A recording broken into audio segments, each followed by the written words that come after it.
Halo teman-teman, perkenalkan nama saya Krisdayanti Elizabeth Borumatanari.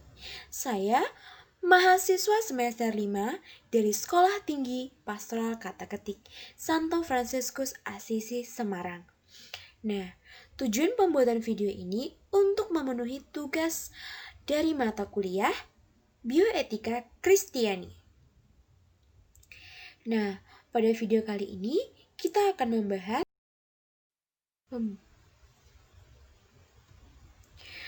pandangan gereja tentang cloning. Sebelum itu, kita mengetahui apa dulu itu cloning.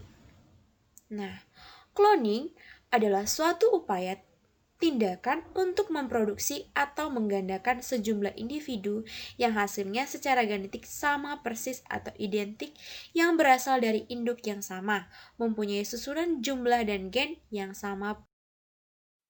Nah, kita masuk pada latar belakang sejarah.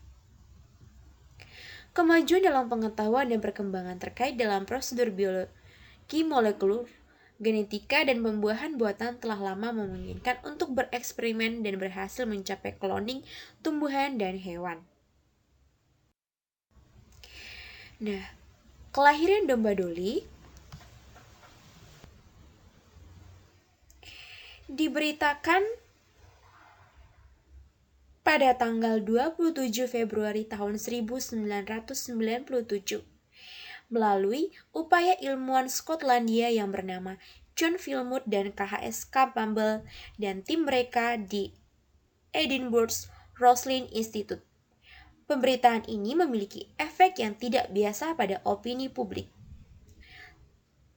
terhadap pernyataan yang dikeluarkan oleh komite dan otoritas nasional dan internasional. Hal ini terjadi karena sesuatu yang baru dianggap sangat mengganggu. Nah, ada dua aspek baru, yaitu masalah pemisahan tetapi inovasi radikal yang didefinisikan sebagai cloning. Kedua, sampai saat ini jenis cloning yang benar dan tepat ini dianggap tidak mungkin. Kita masuk pada yang kedua, fakta biologis. Dalam aspek biologisnya, sebagai bentuk reproduksi buatan, cloning dicapai tanpa kontribusi dua gamet. Oleh karena itu, ia merupakan reproduksi aksesual dan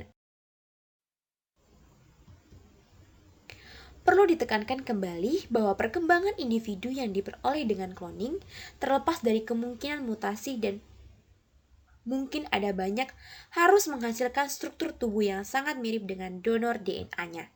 Ini adalah hasil yang paling mengganggu, terutama saat percobaan diterapkan pada spesies manusia. Namun perlu dicatat bahwa jika perluasan cloning ke spesies manusia diinginkan, duplikasi struktur tubuh ini tidak selalu berarti orang yang identik secara sempurna yang dipahami dalam realitas ontologis dan psikologis. Orang tua, diproduksi dan pembuahan buatan atau cloning.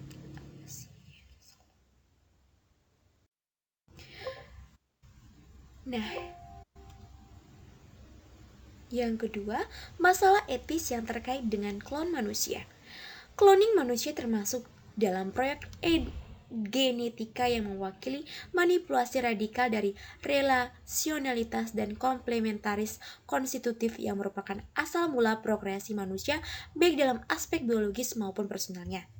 Hal ini cenderung menjadikan biseksualitas sebagai sisa-sisa fungsional murni, mengingat bahwa sel telur harus digunakan tanpa nukleusnya untuk memberi ruang bagi klon embrio dan membutuhkan rahim wanita.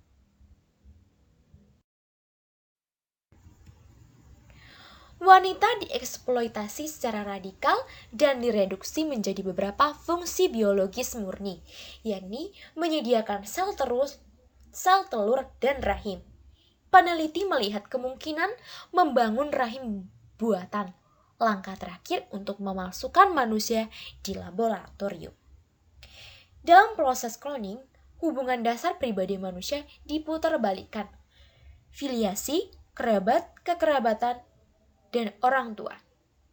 Seorang wanita bisa menjadi saudara kembar ibunya, tidak memiliki ayah kandung, dan menjadi putri kakeknya. Fertilisasi in vitro telah menyebabkan kebingungan pada keturunan, tetapi cloning akan menyebabkan pecahnya ikatan secara radikal. Gagasan ini dikembangkan bahwa beberapa individu dapat memiliki kekuasaan penuh atas keberadaan orang lain sampai pada titik pemrograman identitas biologis mereka. Konsep selektif pria ini akan memiliki antara lain dampak budaya yang parah di luar praktik cloning yang terbatas secara numerik, karena akan adanya keyakinan yang berkembang bahwa nilai pria dan wanita bergantung pada identitas pribadi mereka, tetapi hanya pada kualitas biologis yang dapat dinilai dan karena itu dipilih. Tetapi cloning manusia juga harus dinilai negatifnya, sehubungan dengan martabat orang yang dikloning, yang memasuki dunia karena menjadi salinan makhluk lain. Praktik ini sendiri membuka jalan menuju radikal klon penderitaan, karena identitas psikisnya terancam oleh yang nyata atau bahkan oleh karena virtual yang lain. Sebelum itu, kita mengetahui apa dulu itu cloning. Nah, cloning adalah suatu upaya tindakan untuk memproduksi atau menggandakan sejumlah individu yang hasilnya secara genetik sama persis atau identik yang berasal dari induk yang sama, mempunyai susunan jumlah dan gen yang sama pula.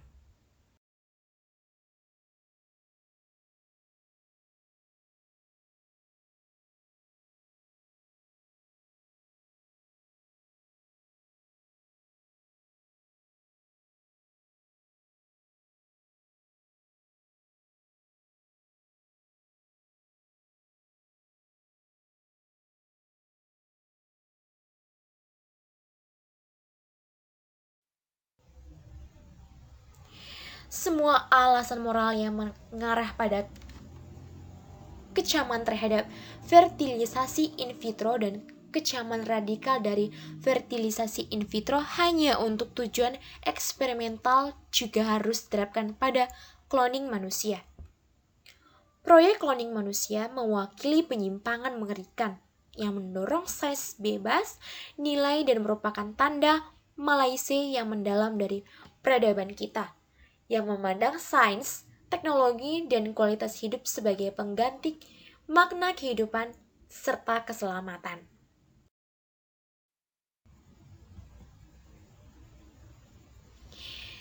Tidak dapat dilupakan bahwa penyangkalan terhadap status ciptaan manusia yang jauh dari meninggikan kebebasan manusia justru menciptakan bentuk-bentuk baru perbudakan, diskriminasi, dan penderitaan yang begitu mendalam. Cloning begitu berisiko menjadi prodi tragis dan kemahakuasaan Tuhan. Manusia kepada siapa Tuhan telah mempercayakan dunia ciptaan, memberinya kebebasan dan kecerdasan, menemukan tidak ada batasan untuk tindakannya, hanya didekatkan oleh kemustahilan praktis. Dia sendiri harus belajar bagaimana menetapkan batasan ini dengan membedakan yang baik dan yang jahat. Sekali lagi, manusia diminta untuk memilih. Adalah tanggung jawabnya untuk memutuskan apa akan mengubah teknologi menjadi alat pembebas atau menjadi budak dengan memperkenalkan bentuk-bentuk baru kekerasan dan penderitaan.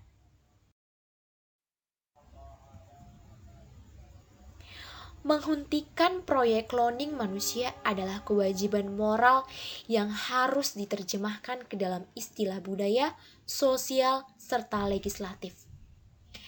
Kemajuan penelitian ilmiah tidak sama dengan kebangkitan nepotisme keilmuan saat ini, yang seolah-olah menggantikan ideologi lama. Dalam sistem yang demokratif dan pluralistik, Jaminan pertama atas kebebasan setiap individu dibangun dengan menghormati tanpa syarat martabat manusia di setiap fase kehidupan. Terlepas dari kemampuan intelektual atau fisik yang dimiliki atau kurang. Dalam cloning manusia, kondisi yang diperlukan untuk masyarakat manapun mulai runtuh, yaitu memperlakukan manusia selalu dan di mana saja sebagai tujuan, sebagai nilai dan tidak pernah hanya sebagai sarana atau objek sederhana.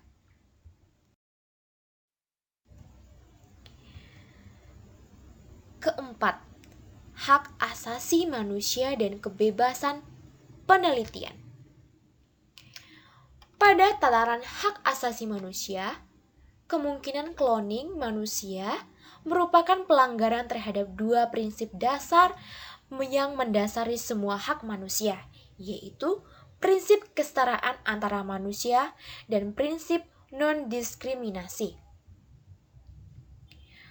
Bertentangan dengan apa yang mungkin tampak pada pandangan pertama, prinsip paritas dan kesetaraan di antara manusia dilanggar oleh kemungkinan bentuk dominasi manusia atas manusia. Dan diskriminasi muncul melalui seluruh dimensi selektif eugenik yang melekat dalam logika cloning. Resolusi Parlemen Eropa pada tanggal 12 Maret tahun 1997 secara tegas menyatakan pelanggaran terhadap kedua prinsip ini dan secara tegas menghimbau larangan cloning manusia dan untuk nilai martabat pribadi manusia. Sejak tahun 1983, Parlemen Eropa dan semua undang-undang yang disahkan untuk melegalkan prokreasi buatan, bahkan yang paling permisif, selalu melarang cloning manusia. Yang harus diingat bahwa magisterium gereja telah mengutuk kemungkinan cloning manusia. Visi kembar dan Parthenogenesis di tahun 1987, Instruksi Donum Vitae. Alasan dasar untuk sifat tidak manusiawi dari kemungkinan cloning manusia bukanlah karena ini merupakan bentuk ekstrim dari prokreasi buatan dibandingkan dengan bentuk lain yang disetujui secara hukum seperti fertilisasi in vitro dan lain-lainnya. Yang menjadi alasan penolakan adalah karena ia menyangkal martabat orang yang menjadi sasaran cloning dan martabat prokreasi manusia. Kebutuhan yang paling mendesak sekarang tampaknya adalah membangun kembali keselarasan antara tuntunan peneliti yang ilmiah dan nilai-nilai kemanusiaan yang sangat diperlukan. Ilmuwan tidak bisa menganggap penolakan moral cloning manusia sebagai penghinaan. Sebaliknya, larangan ini menghilangkan degenerasi deumergi penelitian dengan mengembalikan martabatnya. Martabat penelitian ilmiah terletak pada fakta bahwa ia adalah salah satu sumber daya terkaya untuk kesejahteraan umat manusia. Selain itu, terdapat tempat untuk peneliti termasuk cloning di kerajaan tumbuhan dan hewan, di mana ia menjawab kebutuhan atau memberikan manfaat yang signifikan bagi manusia atau makhluk hidup lainnya. Asalkan aturan ini untuk melindungi hewan itu sendiri dan kewajiban untuk menghormati keanekaragaman hayati spesies yang diamati. Jika penelitian ilmiah untuk kepentingan manusia bertujuan menyembuhkan penyakit, meringankan penderitaan, memecahkan masalah akibat kekurangan gizi, dan memanfaatkan sumber daya bumi dengan lebih baik, hal itu merupakan harapan bagi umat manusia, dipercayakan kepada bakat dan upaya para. Untuk memungkinkan ilmu biomedis mempertahankan dan memperkuat hubungannya dengan kesejahteraan sejati manusia dan masyarakat, perlu dipupuk seperti yang diingatkan Bapa Suci dalam ensiklik Evangelium Vitae, sebuah pandangan kontemplatif pada manusia itu sendiri dan dunia dengan visi realitas sebagai ciptaan Tuhan dan dalam konteks solidaritas antara sains, kebaikan pribadi, dan masyarakat. Ini merupakan pandangan orang-orang yang melihat kehidupan dalam maknanya yang lebih dalam, yang memahami keserampangannya, keindahannya, dan undangannya untuk kebebasan dan tanggung jawab. Ini merupakan pandangan dari mereka yang tidak berani mengambil kepemilikan realitas tetapi malah menerimanya sebagai hadiah, menemukan dalam segala hal refleksi Sang Pencipta dan melihat dalam diri setiap orang gambarnya yang hidup. Terdapat dalam Evangelium Vitae nomor 83. Oke teman-teman, sekian dulu mengenai pandangan gereja tentang cloning. Jika ada salah kata dan pemaknaannya salah, mohon dimaafkan. Terima kasih.